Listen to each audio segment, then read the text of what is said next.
Hello welcome to my channel.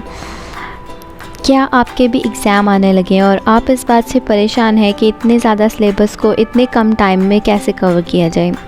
परेशान होने की बिल्कुल भी ज़रूरत नहीं है। मैं आपके लिए 10 ट्रिक्स लाई हूँ जिनको फॉलो करके आप हाईएस्ट मार्क्स स्कोर कर सकते हैं। बच्चों, क्या आप ये बात जानते हैं, जो आपका टेक्स्ट है वो 2 पार्ट्स में डिवाइड होता है। एक होता है कॉन्सेप्ट और दूसरा पार्ट होता है फैक्ट्स।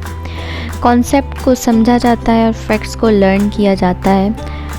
इससे पहले कि मैं अपनी वीडियो स्टार्ट करूं, आप मेरे यूट्यूब चैनल को सब्सक्राइब कर दें ताकि हर इंफॉर्मेटिव वीडियो आप तक पहले पहुंच सके।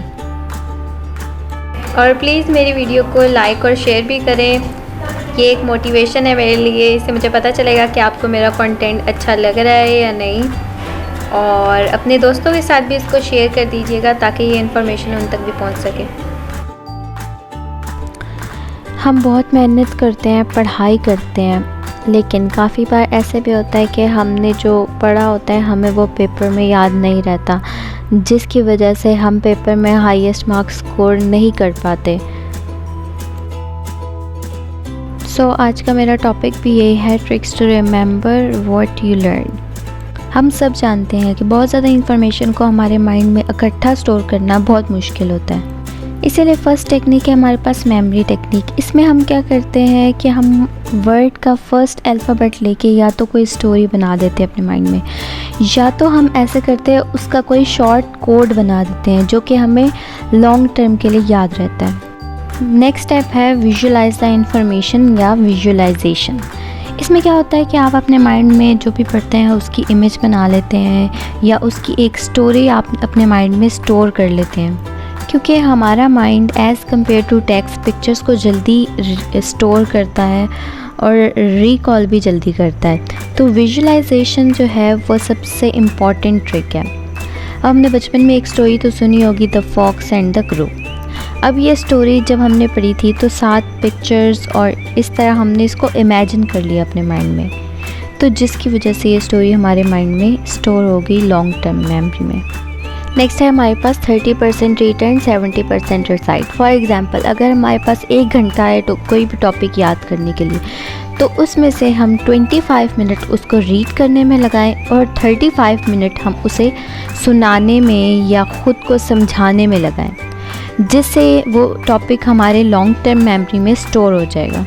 नेक्स्ट है डिस्कशन। डिस्कशन एक ऐसी चीज़ है जिससे आप कोई भी बोरिंग टॉपिक को इंटरेस्टिंग बना सकते हैं। अपने फ्रेंड्स के साथ डिस्कस कर सकते हैं, अपने डाउट क्लियर कर सकते हैं, जो भी आपके माइंड में कन्फ्यूजन है किसी भी टॉपिक के रिलेटेड आप उसको क्लियर कर सकते हैं। डिस्कशन के लिए आप अपने टाइम में से कोई भी ऐसा टाइम रख लें जब आपको स्टडी करना बोर लगता है। अब आप सब ये बात तो जानते ही होंगे कि रिवीजन कोई भी चीज़ याद करने के लिए कितनी इम्पॉर्टेंट है। हम कोई चीज़ पढ़ तो लेते हैं, जब तक हम उसे रिवाइज़ नहीं करेंगे तो वो हमारे लॉन्ग टर्म मेमोरी में कभी भी नहीं स्टोर हो सकती। इसीलिए मैं आपको सजेस्ट करती हूँ कि अगर आपने एक टॉपिक आज याद किया तो आप उसको विद इन वीक दोबारा रिवाइज़ करें, उसके इम्पॉर्टेंट पॉइंट्स को हाईलाइट करें और उसके नोट्स बना लें, जिसको रिव्यू करके आपको वो टॉपिक दोबारा रिवाइज हो सके। नेक्स्ट है if you study after sleep you remember more. अब इसका कॉन्सेप्ट ये है कि अगर आपने एक टॉपिक पढ़ा है और उसके बाद आपने आधे घंटे की नैप ली है और वो टॉपिक आपको ज़्यादा अच्छा याद होगा, लाइक वो आपकी लॉन्ग टर्म मेमोरी में स्टोर होगा। अगर तो आप उसकी रिवीजन कर लेते हो तो वो आपकी लॉन्ग टर्म मेमोरी में स्टोर हो जाएगा। और इसमें ये भी बहुत इम्पॉर्टेंट है कि आपका स्लीप साइकिल कंप्लीट हो ताकि आपकी स्टडीज़ में कोई इफ़ेक्ट ना पड़े। और ये बात तो ऑब्वियस है कि अगर आपका स्लीप साइकिल कंप्लीट नहीं है तो आपकी हेल्थ भी सही नहीं होगी और आप स्टडीज़ पे फोकस नहीं कर सकते। नेक्स्ट है हमारे पास स्टडी टू टीच।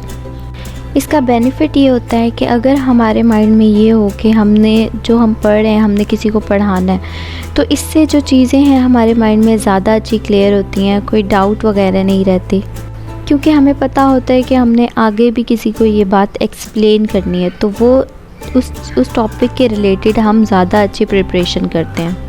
इसी से रिलेटेड मैं आपके साथ एक रिसर्च से शेयर करूंगी जिसमें ग्रुप ए और बी का कंपैरिजन था, और ये पाया गया कि ग्रुप बी का रिज़ल्ट ग्रुप ए से ज़्यादा अच्छा था, क्योंकि उनने आगे बच्चों को पढ़ाना भी था।